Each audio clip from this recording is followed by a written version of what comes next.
So if you assume that the sun goes around the earth, there is nothing wrong, because it's a question of relative motion.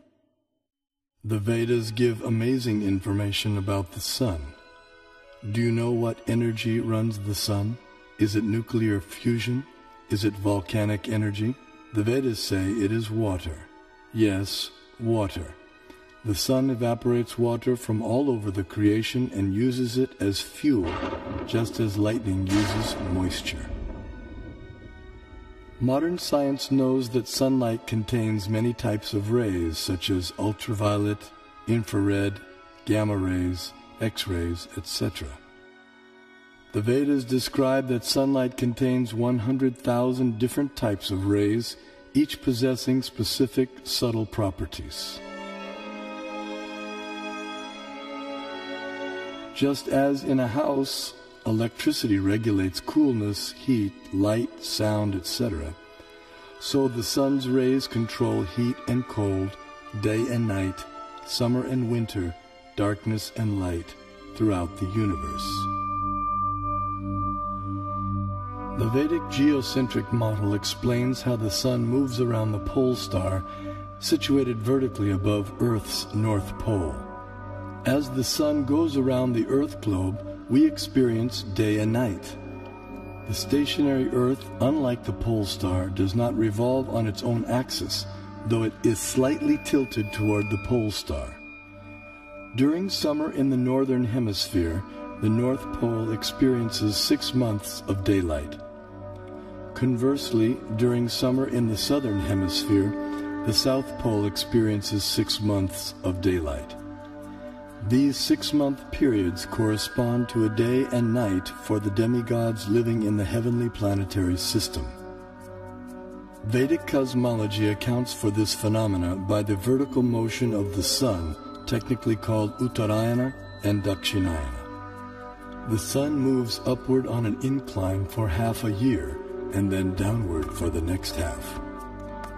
This motion produces 2 effects on Earth, namely the changing of the seasons and the varying durations of day and night. Ordinary vision sees the sun to be a mere globe of fire. However, celestial vision reveals a personality residing over the sun. His name is Vivasvan, and he rides on a golden chariot pulled by 7 divine horses at a speed of 16,000 miles per second. The chariot has 1 wheel which moves on celestial Manasotara mountain. The horizontal shaft is linked to the axial hub of the universe, Mount Meru, and the diagonal shaft is linked to the pole star.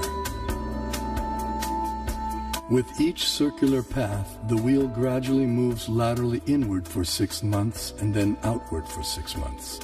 Similar to the chariot's vertical motion, this lateral action fine-tunes seasonal changes on Earth.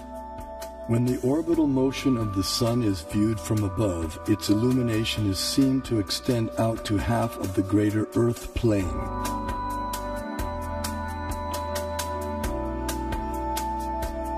During its orbit, the sun passes over the 4 cities situated in the 4 cardinal directions. The city over which the sun is passing experiences noon, and the city in the opposite direction experiences midnight. The 2 other cities experience sunrise and sunset. The zodiac is a conceptual celestial plate encompassing the entire sky.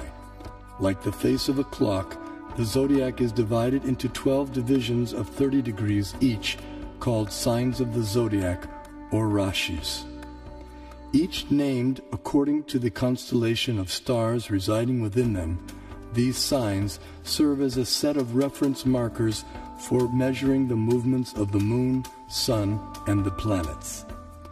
The zodiac completes 1 clockwise revolution of 360 degrees in every 24-hour period. The moon travels through the zodiac, but due to its slower angular velocity, it completes only about 347 degrees in 24 hours, falling behind by about 13 degrees. The day after the new moon day, we see 1 moon phase. The next day, the moon again completes 347 degrees, and we see the moon in its second phase.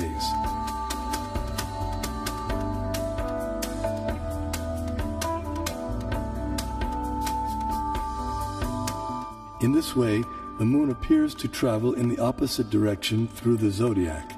This is also called retrograde motion. Thus, the phases of the moon increase each day for 15 days until the full moon. Then the moon's phases decrease gradually by one phase each day until the dark moon night.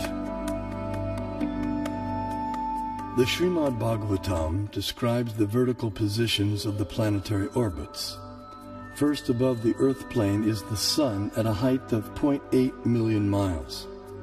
Next higher comes the moon at 1.6 million miles, followed by the nakshatras, 28 stars, at twice the height, then Venus, Mercury, Mars, Jupiter, Saturn, Saptarishi constellation, and then finally the pole star at a height of 30.4 million miles. Although the Sun is 0.8 million miles above the Earth plane, its horizontal distance from the Earth is much greater. Although varying with the seasons, the mean Earth-Sun distance works out to be approximately 100 million miles. 80,000 miles below the Sun is a dark or invisible planet named Rahu.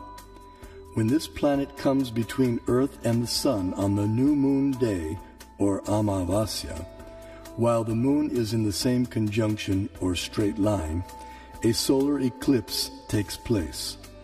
The eclipse is full for those on Earth who are situated in line with the conjunction, while others may see it partially.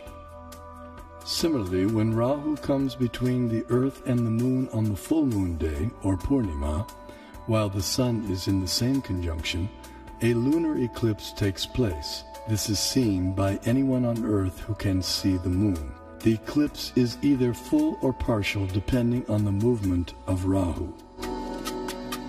At least 5,000 years ago, the Vedas were able to predict eclipses precisely. This science is still used today with the same extraordinary accuracy. Science is defined as systematized knowledge of things around us.